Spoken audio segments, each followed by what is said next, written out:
Russia Ukraine যুদ্ধ পরিস্থিতির উত্তাপে আতঙ্ক ছড়িয়েছে নর্ডিক দেশগুলোয়। যুদ্ধ ছড়াতে পারে সুইডেন, ফিনল্যান্ড, নরওয়ে, ডেনমার্কেও করা হচ্ছে এমন শঙ্কা। নেওয়া হচ্ছে নানা প্রস্তুতি। জনসাধারণকে অন্তত 3 দিনের খাবার পানি মজুত করে রাখার পরামর্শ দিয়েছে রাশিয়ার সাথে দীর্ঘ 15 কিলোমিটার সীমান্তের দেশ সুইডেনের সরকার। যুদ্ধকালীন পরিস্থিতি মোকাবেলায় করণীয় প্রচার করা হচ্ছে অন্য দেশগুলোতেও। শ্রীলঙ্কা আবারও রপ্তানিতে শীর্ষে।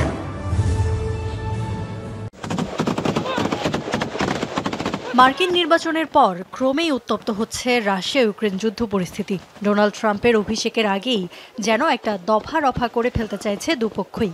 এমন পরিস্থিতিতে ইউক্রেনের প্রতিবেশী নর্ডিক দেশগুলোতে ছড়িয়েছে আতঙ্ক।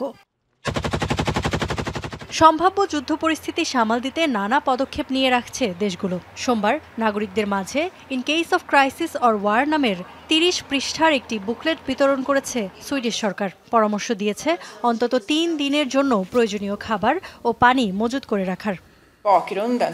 ব্যাপারটা এমন নয় যে সুইডেনের যুদ্ধ বাঁধবেই, কিন্তু পরিস্থিতি যেদিকে এগুচ্ছে তাতে সে আশঙ্কা আবার একেবারে উড়িয়েও দেওয়া যায় না। খারাপ পরিস্থিতির জন্য আমাদের প্রস্তুত থাকা প্রয়োজন।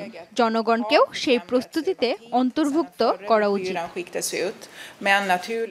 এমনকি শঙ্কা করা হচ্ছে পরমাণু হামলারও। পরমাণু যুদ্ধের শঙ্কাও একেবারে উড়িয়ে দেওয়া উচিত নয়। রাশিয়া যে শুধু পারমাণবিক অস্ত্রের কথা বলে তা নয়, মাঝে মাঝে তো হুমকিও দিয়ে বসে।